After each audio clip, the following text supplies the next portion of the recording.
tatta dhim ta takita dhim ta tam. Sometimes spirituality becomes an escape from the daily grind. Every day, for most of us, we have these routines which are very mechanistic.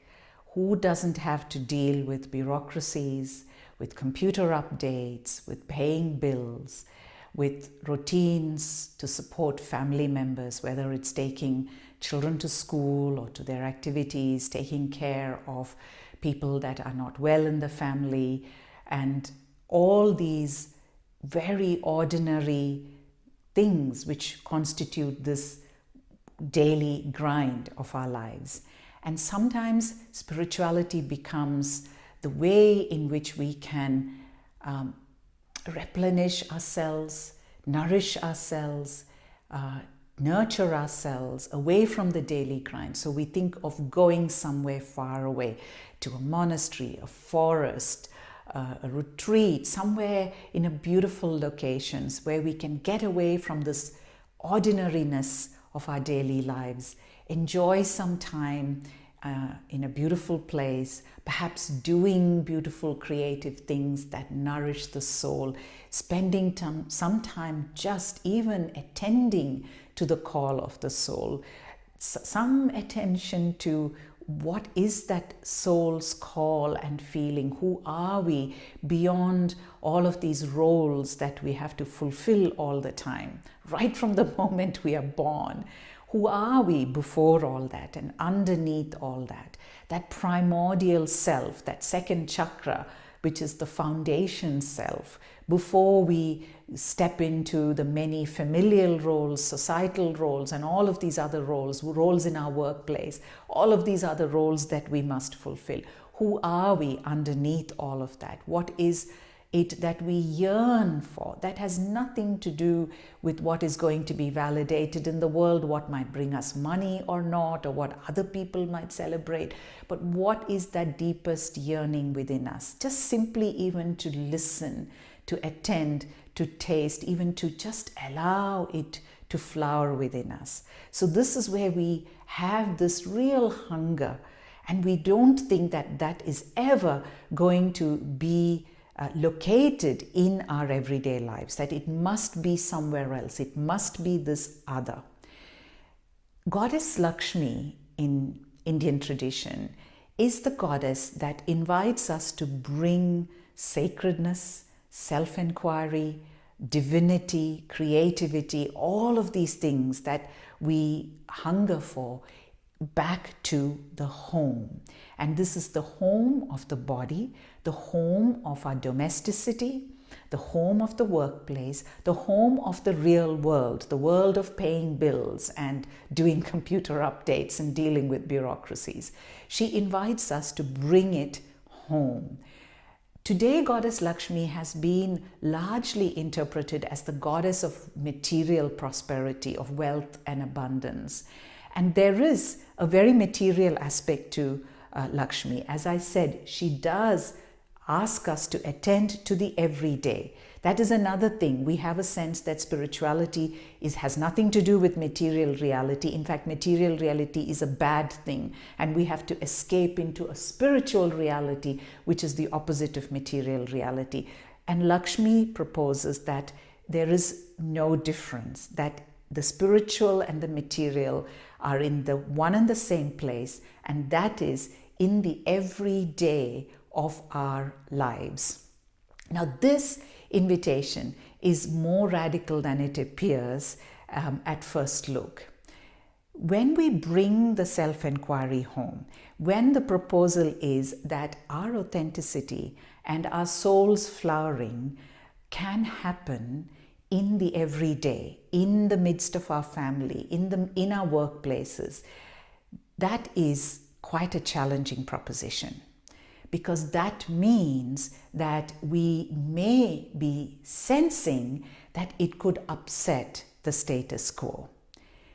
The values, the systems, and the relationships in family, in workplaces, they are far more vital to us then we realize we actually think that what is more heroic is going and doing something important out there, not in those ordinary places.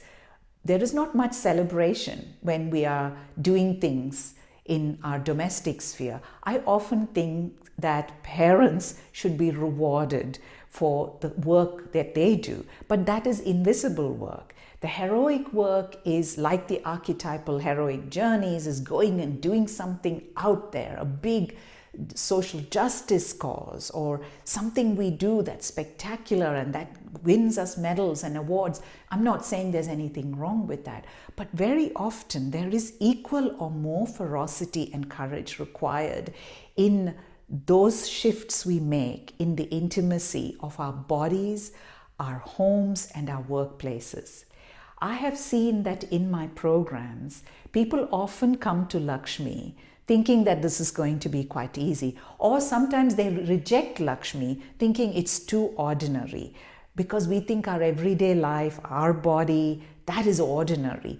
We must be somewhere extraordinary. That spirituality or spiritual self-inquiry is something magical and extraordinary and cannot have anything to do with the boredom and the grind of our everyday lives. But when we consider bringing the practice home, when we consider turning to the body, to the well-being of our body, to the well-being of our expression within our family, within all of those roles, to the well-being within workplaces, then it really becomes home. Our spiritual practice actually comes home, and we become quite nervous sometimes and afraid. And it's important to give ourselves a lot of compassion in these moments. Let me share with you the story of the archetypal warrior, Arjuna. Arjuna was the world's greatest warrior. He had fought in many ferocious battles. He was almost like a one-man army. But when it comes to the seminal battle of his life, which was a battle with his own family, his cousins and his elders on one side and him on the other side, he completely loses courage, he loses heart, he falls on his knees, and he says that he cannot fight, and he even proposes that he is going to flee the battle. This was unimaginable. And so we can be kind to ourselves, that when we come to those spaces of intimacy, it can be a very forbidding ask. And the help comes from the teaching of Krishna, which is that if we can focus on the unfolding of our authenticity and not think about the consequences, it's like putting the cart before the horse. If we start worrying about what is this going to do, and I don't want to change anything, I must maintain the status quo, but somehow I must find this authenticity without changing anything, which is what Arjuna was doing for a while, then we become paralyzed. But if we can focus on the unfolding with all of our integrity, if we focus on the unfolding of our own authenticity without thinking that this is to maintain or to destroy the status quo, because neither is relevant. What is relevant is the spending of our time and energy, often in the simplest of ways.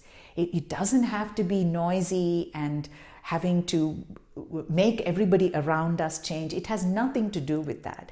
The change is within ourselves, how we attend to the needs of our body, to the needs of our sensation, to the call for rest and balance, to the call for doing something creative and fulfilling, making time for that in simple ways. It doesn't have to be. When we think that spirituality has to be something big and spectacular, that's what paralyzes us. But if it is something very simple, like taking a walk whenever it's possible to enjoy a sunset, or doing a little thing, going for a class, or doing something that brings us joy, finding time to rest. And even if we are not able to do it every day, once in a while doing something that nourishes and replenishes us. So these little things are what we need to be attending to that cry of the soul. These gentle things of beauty, creativity, expression, and nurturing. And they don't have to be very big things like I need to now take off for 2 weeks and go somewhere, and then it becomes impossible and we become paralyzed. And neither is it about overthrowing everything, nor is it about making sure everything stays the same, because that is not in our hands. But what is in our hands is to make sure that we, in this precious life we have, that we can actually allow our soul to express itself in small and quiet ways.